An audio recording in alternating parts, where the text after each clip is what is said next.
আজিৰ অনুষ্ঠানটোৰ বিষয়ে অতি গুৰুত্বপূৰ্ণ বিষয় আছে। সংক্ষেপে মই ক'ব খোজোঁ যে আমাৰ ঘূনাসুতি অঞ্চলত অনাতাঁৰ শিল্পী কেইবাজনো আছিলে, তেওঁলোক আজি আৰু আমাৰ মাজত নাই। সেয়েহে কিন্তু নতুন প্ৰজন্মই আজিলৈকে সংগীত শিল্পী হিচাপে প্ৰতিষ্ঠা লাভ কৰিব পৰা হোৱা নাই। সেয়েহে ইয়াত কিবা হয়তো ভুল ত্ৰুটি ৰৈ যাব পাৰে।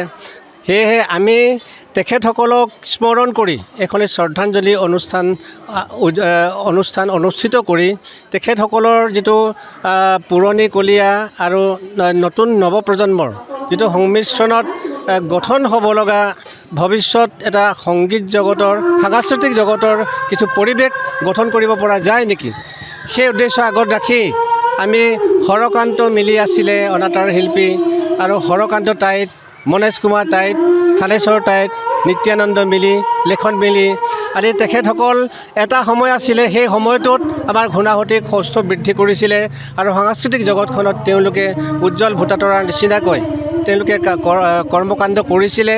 আৰু সেই পৰিৱেশটো পিছতে এতিয়া আমি দেখিবলৈ পাইছোঁ যে সংগীত জগতত আমাৰ কোনো শিল্পী আজিলৈকে সৃষ্টি হোৱা নাই।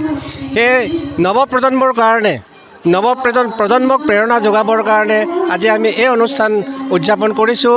আজি তেওঁলোকক আমি বিস্তৃতভাৱে তেওঁলোকক স্মৃতিচাৰণ কৰিছোঁ।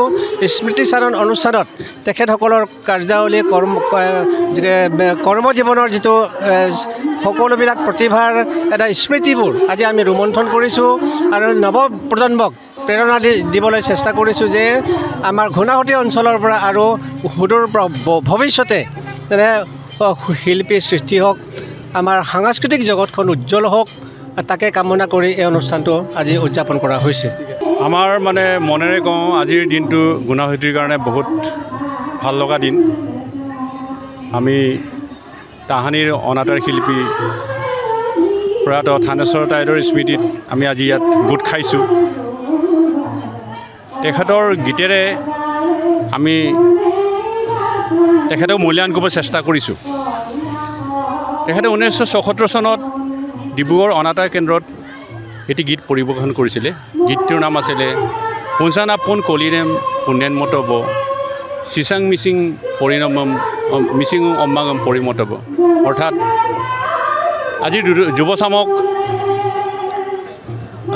শিক্ষাৰে ফুলৰ দৰে জকমকাই উঠাৰ আহ্বান জনাইছে তেখেতে। আৰু এই গীতটো ইমানেই পপুলাৰ হৈছিল যে এই এটা গীতেৰে তেখেতে এটা শিল্পীৰ স্থান দখল কৰিব পাৰিছিলে।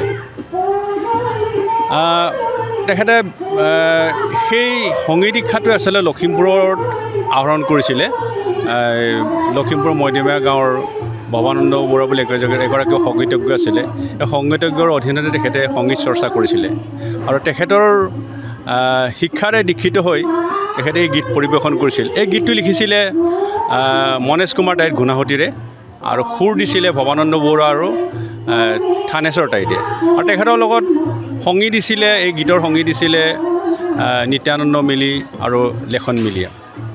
আমি আজি যে যিটো মৃত্যু বাৰ্ষিকী উদযাপন কৰিছোঁ, তাৰ মূলত উদ্দেশ্য হৈছে থানেশ্বৰ টাইত যদিও এটা গীত গাইছিলে, কিন্তু তেখেতৰ এই গীতৰ মাহাত্ম্যই বুজায় যে তেখেত কিমান গুণীবান আছিলে, ভাল সংগীতজ্ঞ আছিলে।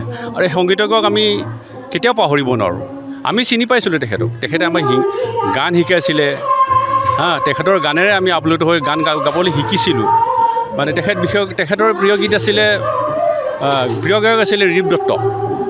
ৰিপ দত্তৰ মোৰ মন কেতিয়াবা চঞ্চল হয়, মন নিজৰাৰ গতি দুৰ্বাৰ হয়, এই গীতটো তেখেতৰ বৰ প্ৰিয় আছিল আৰু আমাক এইটো গীত শিকাইছিলেও।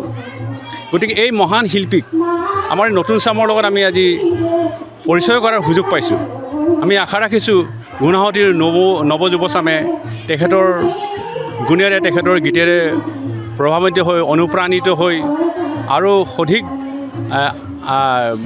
গীত চৰ্চা কৰক আৰু আগলৈ ওলাই আহক আৰু তেখেতৰ নাম কৰক। যিকোনো খবৰৰ বাবে যোগাযোগ কৰক 7099017330 লগতে 7099017110 নম্বৰত।